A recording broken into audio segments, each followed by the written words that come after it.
All right. Why did Quake and arena shooters die? Oh boy, from Skelly Blood.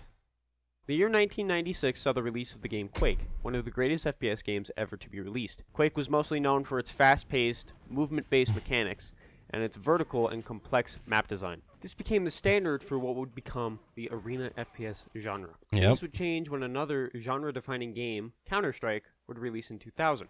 Slower-paced I can't imagine. Like, I was around in this time, but I wasn't playing either of these types of games. And it's kind of crazy to think about that in the world of, like, I don't know, shooters or aiming or whatever, these are two essentially polar opposites of, like, types of shooters. Like, you have Quake, which is like a movement shooter. You know, you got the main character can move really fast. You know, they're both first person perspective, but it's not like in Quake. There's no penalty to moving and shooting. But on the flip side, you have Counter Strike, where you have like a massive penalty to shooting while moving. You actually have to stop and let your reticle like center and like close all the way completely, and then like the first shot will be 100% on point. And if you hold it down, then it's just gonna like bloom out. So it's better to like tap, like single tap, like most of the guns in CS. But let's keep going. team-based gameplay featuring an economy and loadouts, this game was one of the best tactical shooters of its time. As time went on, tactical shooters continued to grow and are, as of now, some of the most popular shooters. Meanwhile, arena shooters, and more specifically Quake, began to dwindle and become far more obscure. Quake and other arena FPS games became the fighting games of the FPS genre. Yeah. But why? Why did this happen meanwhile tactical shooters saw great success? That is a really good question.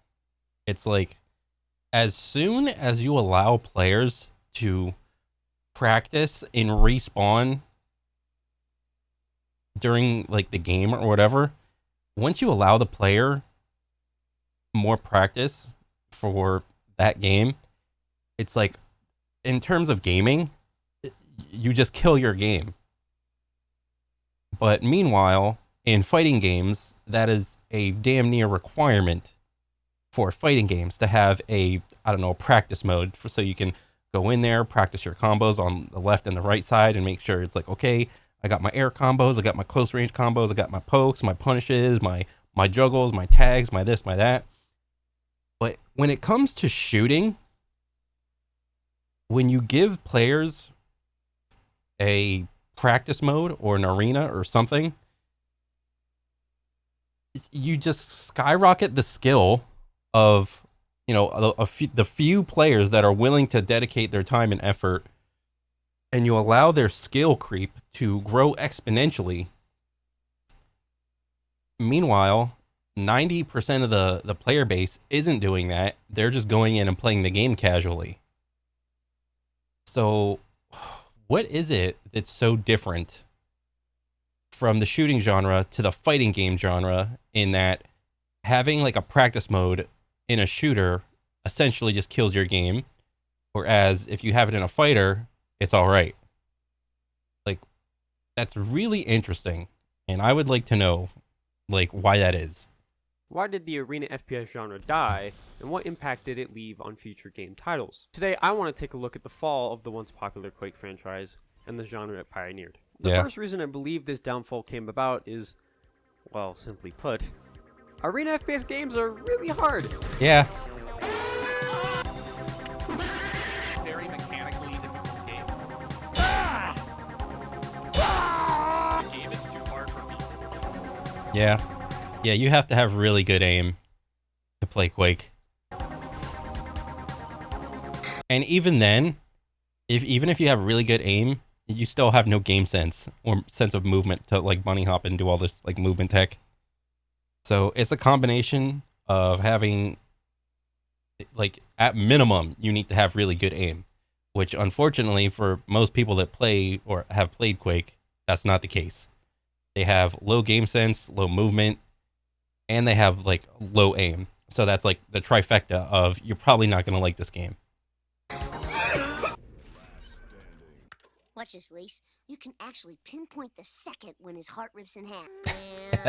And now. Yeah. Now, what exactly makes them hard? Well, for starters, they tend to be more aim-centric. Yeah. Quake is a great example of this. Quake has lots of different weapons, but for the sake of simplicity, we're just going to go over the main three. These are the rocket launcher, lightning gun, and the railgun, which have their own iterations in other arena FPS. Okay, so what do you say? Wait, let me go back real quick. But for the sake of simplicity, we're just going to go over the main three.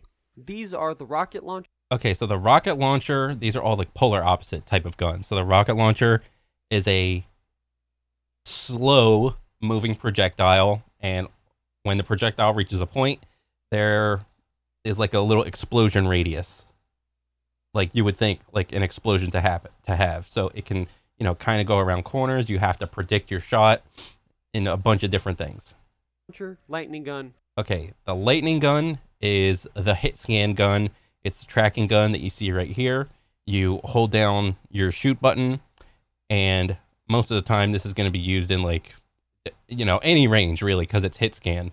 Hit scan means there's no projectiles, there's no predicting. The shots are always 100% accurate, but you have to keep the beam or whatever directly on your opponent at all times. This is your tracking gun. And the railgun. And then the railgun, I'm just going to assume that this is like your flick gun. There's like a one shot, and what is it? It does a bunch of damage. You only get one shot before you have to reload. So you have to flick on your target, click, and again, this is also hit scan, but this is low damage. This is high damage. Which have their own iterations in other arena FPS games as well. These weapons all encompass the different types of aiming, from predicting, tracking, and flicking. Whoa. Even slight differences in elevation can dictate which weapon is more optimal to use in a particular situation. Good dodge. This makes your weapon choice an important factor in deciding gunfights. Overwatch is another example of a more aim-centric arena FPS game. Yeah. Although this game barely counts as an arena FPS. Oh my god. Yo, hey, fun fact. This skin took a year to make. So how about that? That skin took a year to make. This game. Targets are constantly moving around in Overwatch and vary in size and speed. Overwatch features all three of the staple old-school arena FPS weapons, with Pharah's rocket launcher, Widow's sniper, along with other hit-scan characters, and several characters who have weapons that require excellent tracking, from Tracer to Zarya. Now, aim is something present in every FPS game, and is fairly difficult across most of them. But what about more specific things to arena FPS shooters? There's also resource management, one of the more strategic elements of arena FPS games, and one of the most important as well. We will use Quake for our example here. A typical Quake map features weapons, health pickups, and armor, which usually ranges from about 2 to 3 per map, and power-ups such as the quad damage. For now, we'll just be discussing armor as well as the mega health. In Quake, armor respawns every 25 seconds. This allows players to do what is called cycling, where they go from one armor to the next up until they end up back at the first armor they grabbed, creating a loop where players will engage each other at each armor position, trying to keep control of the map's resources. To add on to this, this kind of happened in Halo with the power weapons. Like, your team would, at least for 4v4, like, your team would, like, get out there and try to meet the other team and contest over the power weapons. And so once you had the power weapon, then you had that, internal timer that you could keep track of. Likewise with, I don't know if like the same thing with the overshield or the invisible in Halo. And then actually, I'm pretty sure they had like the old Halos, they had like the health kits and like the guns on the wall. And also the grenades on the ground. I actually never thought about it. Now that I'm thinking back in Halo days, if I were to apply my same like try-hard mindset that I have now to older games, I'm 100% sure I would not enjoy the game in the same way.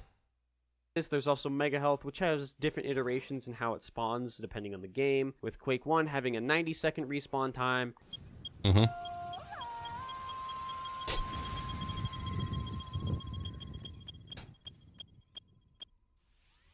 and then Quake Live having a 35-second respawn time, but usually it's a lot harder to cycle than the rest of the items on the map. This is just for major items though. Weapons and smaller health items are also an important resource to keep track of. If you aren't playing 1v1, then power-ups are also present, adding another important resource to keep track of. Power-ups can change the outcome of a match drastically, giving the player awesome power of either destruction, invincibility, or invisibility.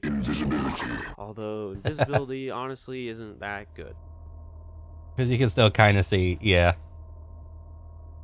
As you can imagine, this is very hard to keep track of and makes the game extremely fast-paced and tense. Quake is a more extreme example of this on-the-map resource item management, as it's present in tons of other arena FPS games as well. Both Overwatch and TF2 feature health packs, which, although are nowhere near as important to keep track of as they are in Quake, can decide the outcome of some fights. Oh, dang. This form of on-the-map resource management contrasts with a lot of tactical shooters where resources are typically managed via an economy or limited use equipment. On-the-map resource management also affects player positioning heavily by rewarding good positioning to punish or steal items. Oh, dang.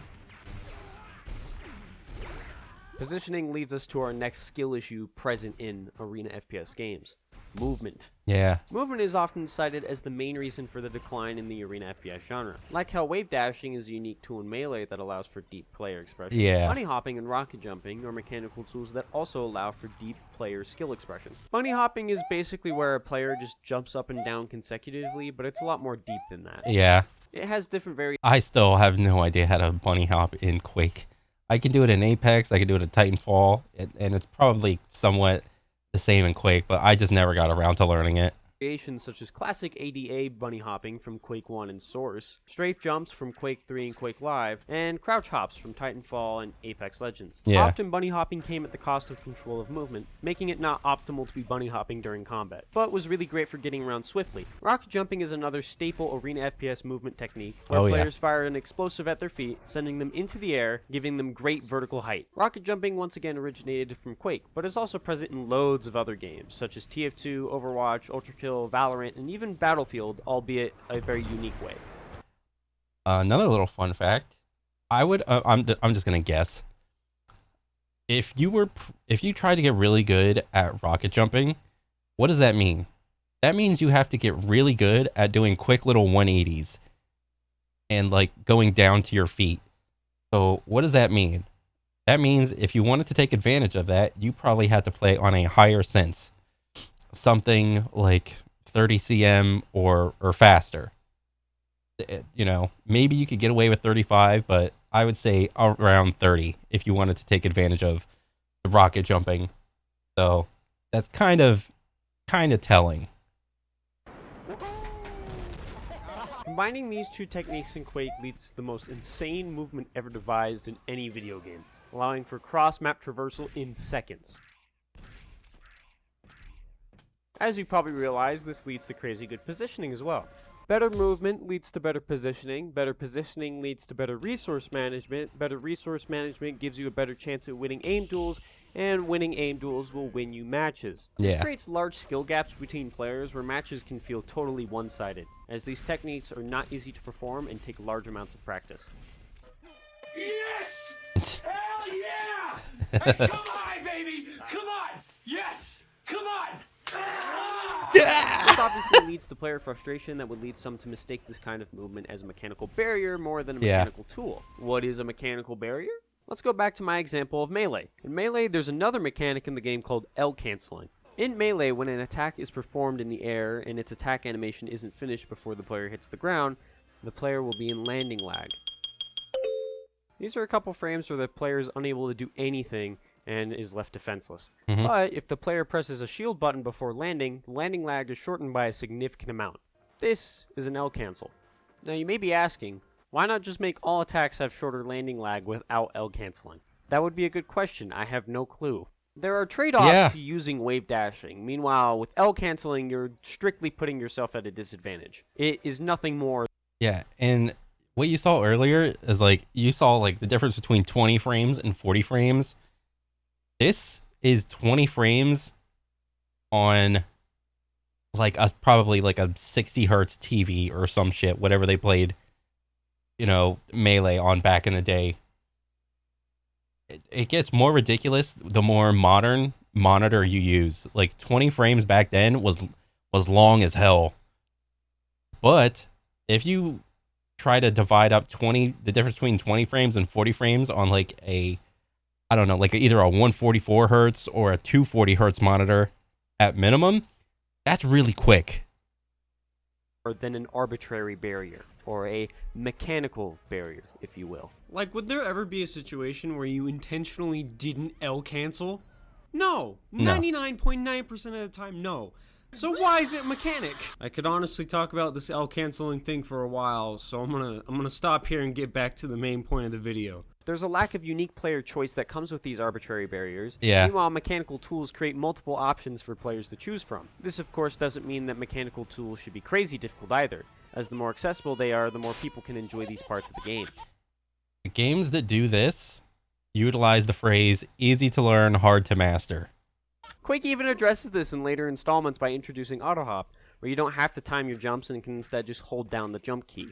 It made b-hopping more accessible without taking away any of its depth or utility, although I really bet the players at the time that learned the hard way and then stuck around long enough for that to become implemented, I bet they were really pissed. this is a minor change. With Quake and Arena FPS games, they're still overall very mechanically difficult. Now that I have defined both a mechanical tool and barrier, we can talk about the second reason Arena FPS games died. Their developers tried to kill them.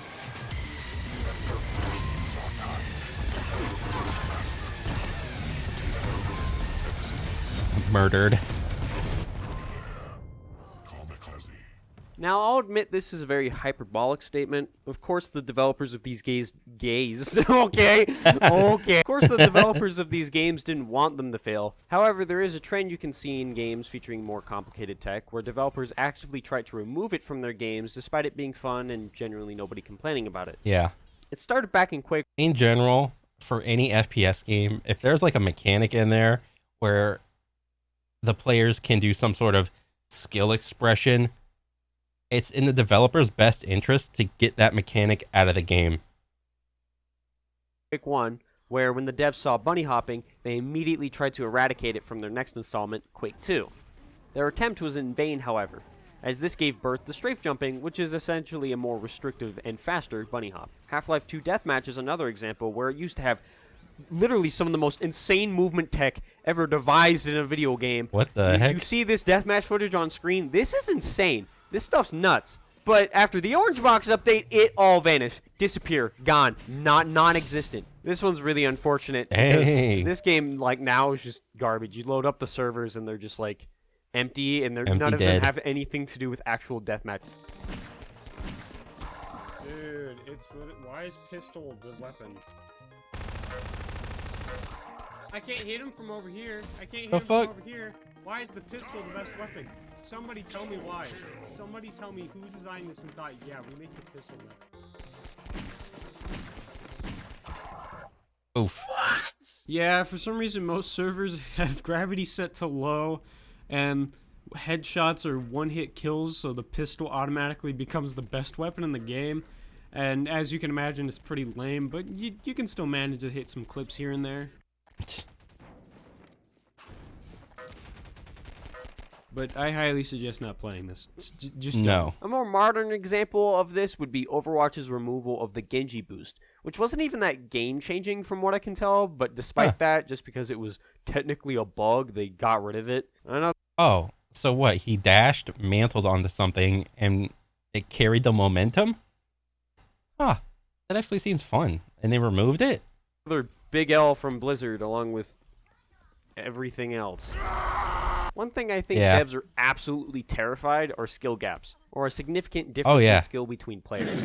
More specifically, I think they're afraid of mechanical ones, as these are much more difficult to deal with than strategic ones. Strategic skill gaps would be situations such as counterpicking Genji into Zarya in Overwatch, or pushing an enemy who has a positional and weapon advantage on you.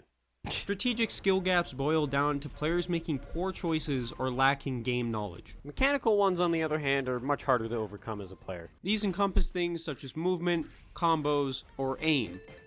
Learning tech can take lots of time, and some might say it's not worth it. Some will pour hours into their mechanics and only improve marginally. Yeah. So when developers see this happening, their first instinct is to get rid of the problem or make it easier to approach, which is fine for the most part. What the fuck? I did not mean to pause this here. Patch notes for scrubs. Added aim assist. Oh boy. Remove bunny hopping. Reduced railgun cooldown. Increase rocket splash damage radius to 99999. All weapons are now hit scan. Ooh. Players with kill streaks receive a health debuff per kill. Removal of SBMM. Removed Herobrine. I don't know what that is. And then added sex. Oh man, that's funny. Garbage ass scrub. The issue arises when the solution is watering down interesting game mechanics for the sake of the less mechanically skilled. You know what's funny? I have never seen an FPS try to look at itself and try to teach its players certain mechanics. I think Quake tried to do that with like some of the later installments with like some of the tutorials, in that they tried to teach you about bee hopping, in that there was like a little momentum thing on one of the later titles. I don't know which one, but it was like a little arrow that showed you like momentum, and it started at like, I don't know, 0, and you can like walking could put it up to like 300, and then when you started to bee hop, it would go up even higher or whatever. But I think that's the only instance I can think of an FPS game trying to teach its players specific mechanics. And I mean, shit, like Apex could probably do this the best if they wanted to, but they won't. I mean, shit, like armor swapping it's an unintended mechanic. There is nothing in the game that tells you that, hey, when you finish somebody and they become a box, you can just rip a full armor out of it real quick. Or what do you call it? Like B-hop healing. There's no tutorial about that. There's no, what do you call it? What else? There's nothing that shows you like how to super glide. There's nothing that shows you like how to tap strafe or anything like that. Like nothing. But like, what if an FPS game were to have like some really specific, I don't know, just some sort of mechanics unique to that game, and they purposely told the player about those mechanics, and you know, deliberately try to teach the player the in-game mechanics. Like, would that be a good thing or would that be a bad thing? Or actively reducing the skill ceiling. This does fix the problem, but also prevents top-level play from pushing the limits of what's possible in the game. Take the auto-hop example I gave earlier. Imagine if instead of implementing auto-hop, they replaced it with sprinting, and jumping no longer gave the player speed increases of any kind. This would solve the problem of b-hopping being a mechanical issue, by replacing it with something that technically does its same job of moving around the map, but with more efficiency and less effort. But that's not all that b-hopping did. B-hopping could be chained with rockets to increase movement speed beyond the b-hop cap, could be used to perform trick jumps, could be used to skillfully dodge rockets and mix up your opponent, and overall has more depth than just sprinting. Versus the implementation of auto-hop makes all that cool stuff I just talked about easier, and didn't take away from any of that cool stuff either. It didn't water it down or lower its depth in any way. And while we're on the topic of mechanical skills, I think one of the largest contributing factors to the death of the arena FPS genre was the coming of the console age. The tech in these games was already pretty difficult to perform, but bunny hopping and doing rocket jumps on console all while trying to aim duel your opponent?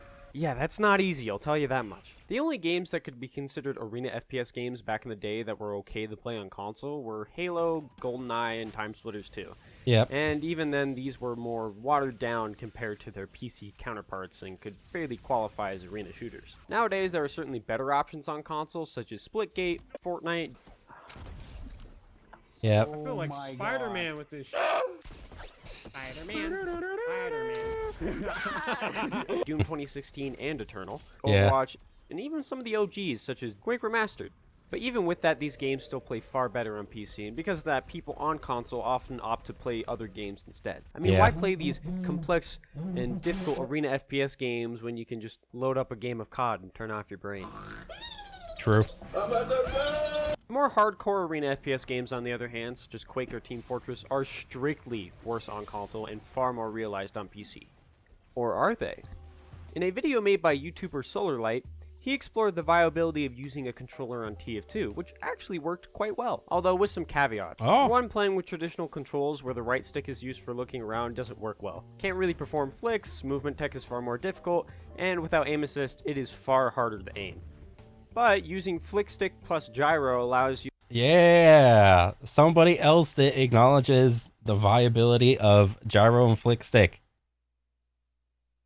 See, playing with a controller isn't all bad. to play at the same level a mouse and keyboard player would, if not better.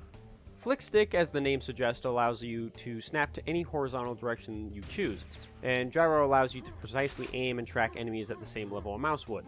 SolarLight did his video specifically on TF2, but I checked and it's very possible to perform quick movement tech using this as well. I won't spoil any more of SolarLight's video, and I highly suggest you check it out. So this is the solution, right? Well, not exactly. For one, developers have to create support for this control style, which is kind of... Well, yeah. a niche at the moment. But I guarantee you, if developers put a little time and effort into this style for controller, there would be less hate for games that had a what do you call it in it? Crossplay in it. They would literally just settle that debate. You know what would be funny?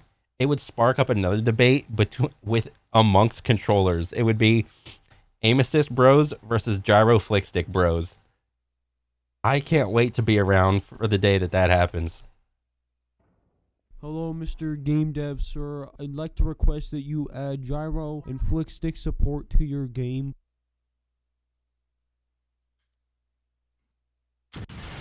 Second, this requires controller players to learn a new and seemingly unconventional control scheme. Another solution is aim assist, but that one is very contentious. How do I lose that?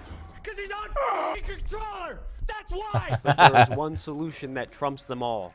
Native mouse and keyboard support. This one is extremely obvious. I mean, yeah, but like, good luck getting like a little 10, 12-year-old to, to buy a mouse and keyboard. And what are they going to do? Set it on their lap when they're playing in their beanbag chair? I don't think so, dude. And I don't know why more consoles and games allow for this, because it would end this debate so fast. Instead of worrying about having to buy a nice PC to play at top level, you can instead just buy a console and a mouse and keyboard and do the same thing for cheaper. And with crossplay becoming more standard, it doesn't really matter if one plays against keyboard and mouse players because they're already playing against those on PCs anyway. And if for some reason you didn't want to play with others on opposing control schemes, then there are settings that compare you with other players on your same controls. Lastly, I want to make a micro point regarding player choice. This one mainly applies to Quake, but can apply to other games as well. One of the biggest problems with the Quake formula from a gameplay standpoint is its map design in tandem with how the game's loadouts work. This is because you find all of your gear on the map as opposed to picking it before a match starts like a loadout in Call of Duty. Now, I love this aspect of the game as it creates interesting engagements, gives the game a more strategic aspect, gives it more depth, and overall... I mean, kind of, but it's kind of snowbally, it seems like. I mean, yes, whenever two players with like equal stuff go against each other, the one player that won has a distinct disadvantage than, for the next round if he doesn't like go off and, get more health and armor real quick. Because the other guy is going to just spawn in and it's just going to be like a back and forth from that perspective. Adds a very unique flow to the game that you really can't find in other FPS titles. However, there is a glaring flaw with this, and that is how it removes player choice from the game, or rather punishes it, especially at a higher level of play. That is because it creates a, quote, perfect way to play a map. There will come a point where players often repeat actions over and over again based upon what map they play, which can get boring. So instead of... I mean, yes, but isn't that how real sports work? I mean, aren't golfers essentially just trying to recreate the same swing for the specific distances that they shoot at? Isn't a three-pointer isn't Steph Curry trying to do the same three-pointer shot as long as he's behind the line? It's the same thing. Same thing with tennis. You got a front hand, you got a backhand, got your serve. The same thing. Same thing with pool. Same thing with I don't know, football. You got your quarterback. They're trying to line up like the best throw path, and then your receiver or your running back. They're just trying to catch the ball in the best way possible, bring it in, and just run as fast as humanly possible. It's the same thing when in real sports. Instead of playing your opponent, you're essentially playing the map. Take, Yeah. for instance, Catalyst, a map from Reflex Arena. When you spawn here in a duel or 1v1, you essentially have 3 options. Either A, grab the red armor, then the rocket over here. B, walk up the steps, go through the telly, grab the weapons up top, and then the yellow armor. Or C, go through the telly behind you and try to interrupt your opponent grabbing their items. Now, when you Ooh. hear this, you think, oh wow, I have tons of unique and varied options and responses to my opponent. But this isn't actually true. Ooh. You liar. This is similar to the fighting games, as fighting games give you multiple options to respond to an opponent's options, but there's glaring differences between the two. Take a look at this knockdown situation here. I have a multitude of options here, which have different pros and cons that create a sort of rock, paper, scissors situation. Quake, on the other hand, creates the same thing, but rock beats both paper and scissors. The correct answer here is B, as it gives you the most resources as well as routes to react to your opponent's choices.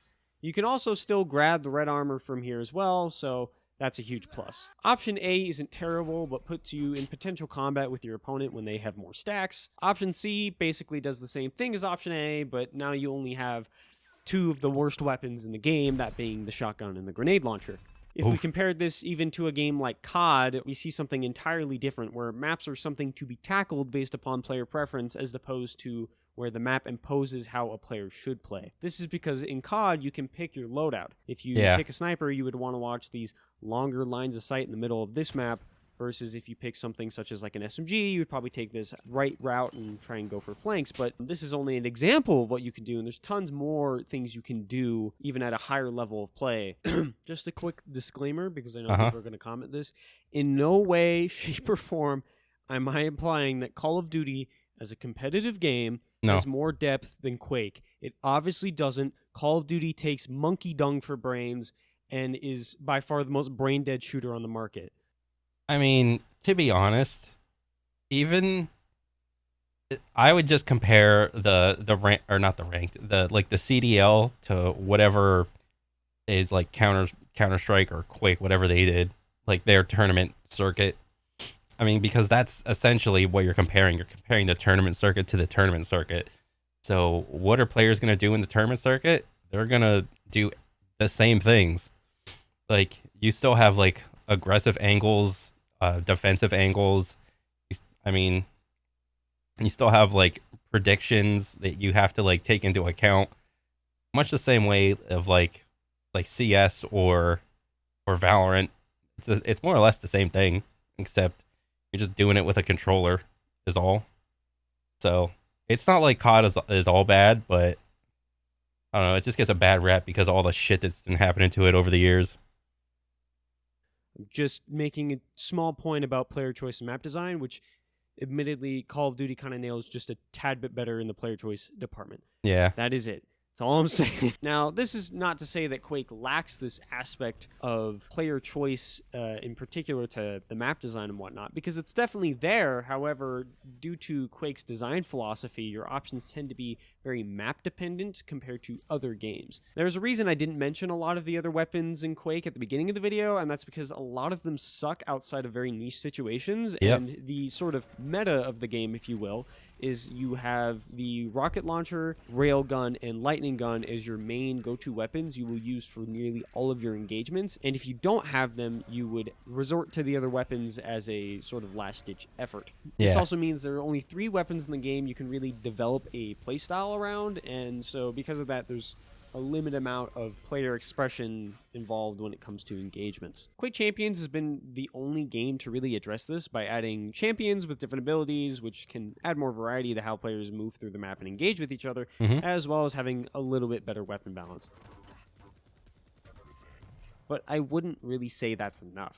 Yeah. One game that did a better job of working with Quake's framework was TF2, which added a lot more player expression to the game by its loadout system, where there are variants to weapons. A system like this in Quake would be amazing, where players would try to collect different weapons based upon what they picked for their loadouts beforehand. So let's say you had equipped a variant of the plasma gun that turned it into a minigun or something, removing the utility it had for more damage or something, right? Players could then change their routing according to what weapons are strongest in their loadouts or how they want to play. You could even do something like this with perks too, and kind of mash the two concepts together on the map: weapon usage cool, though. and loadouts. This would also do away with Quake's sort of inherent balance hierarchy, where the main 3 weapons sit at the top as the very best, and the other weapons are just lesser and more situational. But this is getting into hypothetical territory, and we will likely never see anything like this happen ever, which is a real shame. Oh yeah. So to conclude, why did arena FPS games such as Quake die? I think it's due to 3 main things. 1, they are difficult. Yep. 2, their developers either didn't address these difficulty issues, like in the case of Quake, or overdid it and hurt their games, like in the case of Overwatch. And 3, they can lack player choice, although this is a minor point. What's weird is that these issues... Yeah, the game becomes solved way too quickly in a lot of the case. Could be solved, but the player base is almost against it. There is a reason I compared these games to fighting games at the beginning of the video, and that is because they both face similar issues when it comes to perceived difficulty and accessibility. The fighting game community had a different approach, where they wanted more from their developers, which made games like Street Fighter 6, which made fighting games more accessible and fun for everyone, without harming their depth or competitive scenes. The Quake community, on the other hand, justifies the game's lack of accessibility and learning resources, saying, "Oh man, the modern gamer, man, is such a pussy, man. Modern gamers these days, man, they just can't handle the difficulty of these arena FPS games because they're such wussies. They want instant gratification," which just isn't true at all. People just want to have fun and enjoy the games they're playing. I don't think anybody enjoys getting absolutely noob stomped by some 60-year-old dude who's been playing Quake since 1996. Yeah. It's not fun. And there's no learning that goes on there either. So basically, Quake should become Street Fighter 6. Thank you, everybody. No, but for real, I love these games. But it makes me sad to see the amount of potential they have that is just going to waste and kind of rotting away because the genre is just not around anymore. It makes me really sad because they're really fun. I honestly think they could be some of the greatest competitive games of all time. Let's say that for some reason, despite me complaining most of this video, you thought arena FPS games looked interesting and you wanted to give them a try. I have a couple suggestions for you. Quake Champions is probably the best game I can recommend for those who are new to the genre while still wanting the full experience. It's free to play, always has some people playing TDM, and allows for the most player choice, making it a more smooth experience. If you want a more pure experience, then Quake Live is a good one. I personally play this one probably the most out of any of the arena FPS games I play, and it's pretty fun. Of course, there is TF2, another free-to-play choice. This game can be both really competitive as well as really casual. This game is just good in general, and if you haven't played it yet, you need to. For those of you on console, there's Overwatch 2. This game honestly barely counts as an arena FPS game, as a lot of the game's more interesting mechanics are overshadowed by its huge emphasis on team play, which on a free-to-play shooter where most people would be solo queuing, it isn't exactly the best time. Although this game seems to be getting better. Seems to be getting better.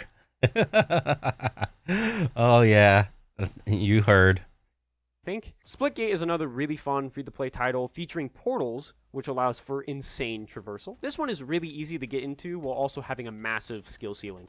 Highly suggest at least trying this one. If you're on console and you specifically want to play Quake, I suggest playing good old Quake Remaster. Quake 1 definitely has its rough spots, especially in the more competitive side of things, but it gives it charm. This game also has partial mod support on console and is crossplay, which I think... Bro, what console? The N64?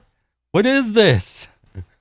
This shit looks so, like, dated. Oh my god. But yeah. It's sick. Definitely try this one out. Shotgun Farmers is one I mentioned earlier. That is really fun. Simplifies the Quake formula while also having a fun cartoony art style and being very, very easy to pick up. And also there's like tons of little kids playing this one, so you can just noob stomp every match. I think this is a really important aspect, is the art style. for a lot of these arena FPS. You know, a lot of them have this like, I don't know, like dark, adult themed blood, you know, black, red spikes type of vibe to it. But you know, what do most FPS bros end up doing anytime they get a new shooter? They go into the settings and they crank down all the graphics to the game in order to make it look like this simplified thing. So, you know, look at what Fortnite did. They came out and they made all their shit vibrant and kind of smooth looking, cartoony. And look how successful that is. I think if there's going to be another arena FPS that comes out, it probably needs to take the Fortnite path in terms of like art style. Match you play. Remember when I referred to arena FPS games as the fighting games of the FPS genre? This game would be considered the anime fighter of the arena FPS genre, Reflex Arena. This game is pure Quake at its finest, being an all-skill, no-bull kind of experience. I would recommend this game, but it's like 100% dead. Yeah. And the only people who play it are me and a couple of really sweaty nerds. Xonotic is another one in the realm of anime fighter arena FPS games that is free to play. This one is very deathmatch focused with regenerating health and the laser controlled rocket from Half-Life 2. This one is way less hardcore as the other games mentioned on here and is mostly just fun. Forget to mention Halo. You can play this one too. It has no movement tech though. And that leads us to the end of today's video. I hope you guys enjoyed. Sorry this one took a while. I know I said I was going to upload more over the summer, and then I didn't. Now I got this video out. This was a big project. I spent a lot of time working on this, more than I should have probably, but now it's out. Leon Massey did a very similar video to mine on power weapons. Our theses were pretty similar, so maybe go check that video out as well. I'll go check that out. It annoys me that I uploaded it around the same time he did, and he beat me to the punch. But what can you do? Cybergrind Guide Part 2 coming soon. Expect it within the coming weeks after this video goes up. And expect more video essays like these, potentially. I dig it. Depending on how this one does. But we'll see. Anyways, you guys have a good day. Like and subscribe. It helps me out. And I'll see you guys on the next one. Bye-bye. Nice. Play more Quake. Yeah. 2 months ago, but just recently, the Quake tournament circuit has been discontinued, sadly. But who knows? Maybe it'll make a comeback. Maybe it won't. Who's to know? Honestly, bro, that was a good ass video. 100%. I'm a fan now, for sure. I dig it. I want to see more. But yeah, that's pretty much it for me, guys. I'll catch you on the next one. All right, later.